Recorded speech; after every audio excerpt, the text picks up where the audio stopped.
Congratulations, Mr. and Mrs. Hutchins, on the purchase of your 2014 Jayco Eagle. Chad is now going to walk you through the basics of functionality on your unit. Hello, Mr. and Mrs. Hutchins. Just wanted to start out here, basically just go over your operations of your new unit. Also, congratulations on your purchase. So we'll begin. We're walking inside the unit. Right here to the left of the entry door, on the end of the cabinet, this is where all your controls will be for your monitor panel, your tank readings, your water pump, your hot water heater on LP, and then your hot water heater button on electric. You do have two gray tanks on this coach. You have a gray 1 and gray 2. Gray 1 will be for your shower and your kitchen sink and your bathroom sink, and then gray 2 will be for the outside sink in the outside kitchen.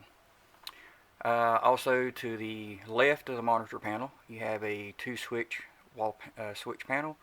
That is for your outside awning lights and the front corner scare light. Also down below that, you have your awning extend and retract button. So basically you just hold the button in when you're bringing the awning in until it stops. The same process as you're going out. Below that one is your slide out. Same process. Push the button in and hold till the room comes completely in and stops. The same process when you're going out. To the left here you have 2 switches, which is your interior wall ceiling lights. So we'll continue on down right below the kitchen counter. Down here you have your LP carbon monoxide detector. Going up into the bedroom area, here on the hallway, which is your air conditioner thermostat, and for your heat. Your selection here is, you got cool, which is your air conditioner, and then you also have just the heat, and then all you'll do is just set your temperature where you want it, and the heat will kick on and light itself on LP gas. When you're on the fan position, you're basically just circulating air in the coach. And then the same thing when you're on cool, you also have an auto and an on position. An auto, it is a time delay, so whatever you set the temperature at, it has a 3-minute time, so it has the delay to come on. If you're on the on position and you set it 72, 73 degrees, what that's going to do is the compressor is going to cut on and off by the temperature, and the fan will continue to run. Continue on into the bedroom. Here to the left on the wall is your slide control switch for the wardrobe in the bedroom. Air conditioner in the bedroom is a ceiling control. You also have a high fan and low fan, high cool, and low cool position. And then over on the right hand side is your temperature control knob.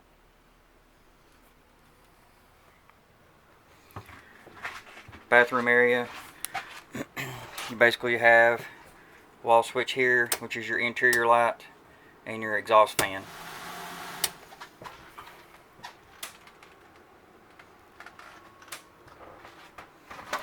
Going back down into the kitchen area, we'll go over the stove.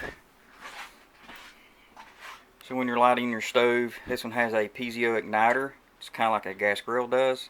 So you're basically going to turn it to where it says light, and then turn your igniter to light the eyes. As far as your oven, you're going to turn it to where it says pilot. You're going to push in and hold as you're lighting the pilot, which is down in the oven, which will be into the back where the thermocoupler is at, where you'll hold your lighter until the pilot light comes on.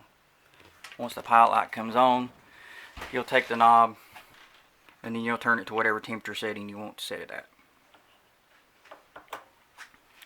Next, you have your range hood.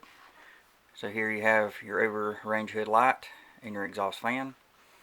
Above that, microwave, basic turntable microwave, just like it would be in a residence. Over to the right, you have your refrigerator. This is a Norcold gas and electric refrigerator. So what you're going to do is you're going to flip this over to auto. You'll notice the green light comes on. Now we are running on AC power. If for some reason the power goes out during the night, as long as the battery is charged, it will automatically switch itself over to gas, run on gas until the power comes back on. If you want to switch it over to the gas position only, you'll flip the switch over to the right. Two lights will come on. If the orange light starts to flash, it tells you it did not light on gas. You'll basically just turn it off, wait a few seconds, turn it back on and try it again. So when the orange light is on and the green light is on steady, it is operating on LP. To the right of that you have your temperature control setting.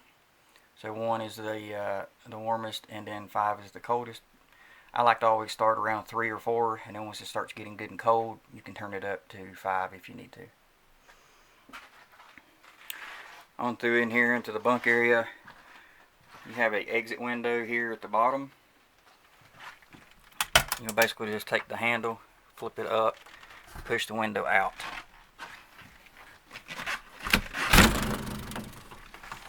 You can also latch the window if you need to prop it open for some air.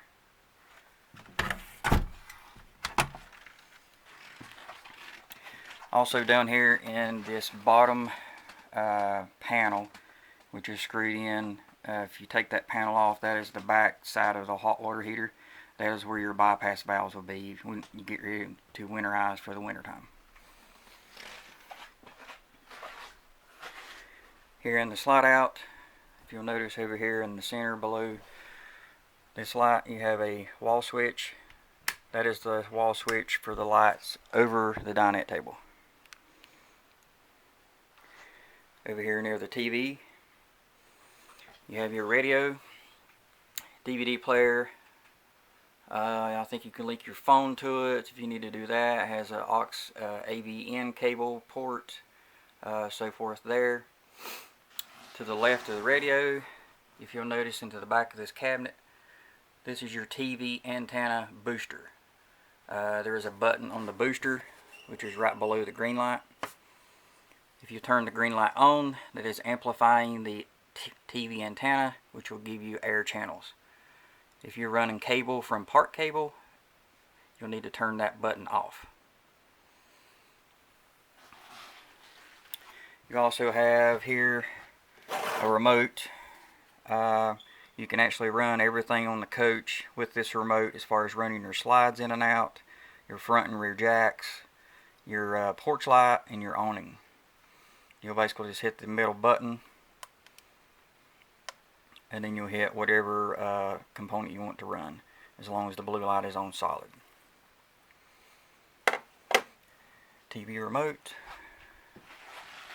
Down below here next to the floor is your breaker panel. If you'll notice here in your breaker panel, 110 breakers. Above that you have your 12-volt fuses. If a fuse is bad, there will be a red illuminating light below that fuse to determine which one is blown. Here on the panel of the lid is all your breakers of what breaker goes to what component. And that's pretty much as far as components and operations of the inside of your coach. So now we'll walk around the outside and go over that with you.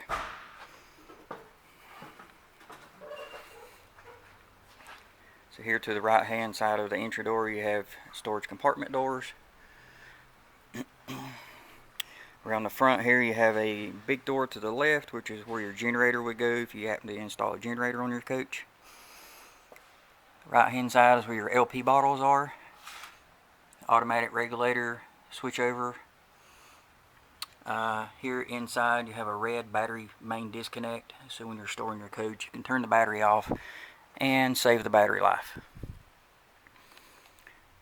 Here on the driver's side, this is your controls for your landing gear legs. So when you get it on your truck, you can raise the legs up off of the ground that way, and then as far as going back down to take it off the vehicle.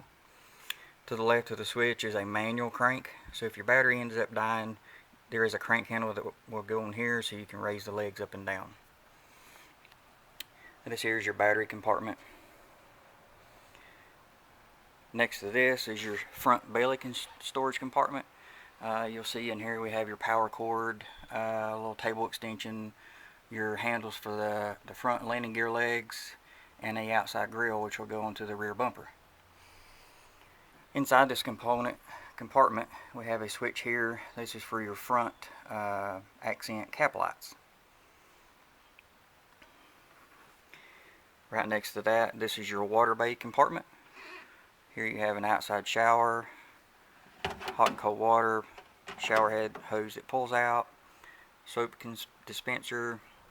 You can operate your water pump from out here. Down below that you have your city water connection, and then the bottom port here, which is your black tank flush. You can flush your black tank out when you get ready to leave. Here on the left is your park cable connection.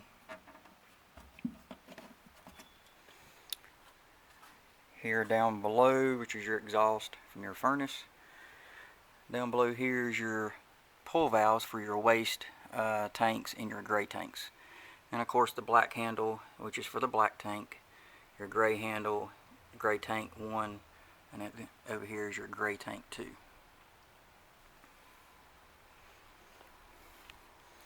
We'll walk on back around the door side, kind of go over the outside kitchen, and of course back here in the back corner is your hot water heater. This hot water heater is actually a 10-gallon LP and electric. The drain plug for your water heater will be here on the bottom.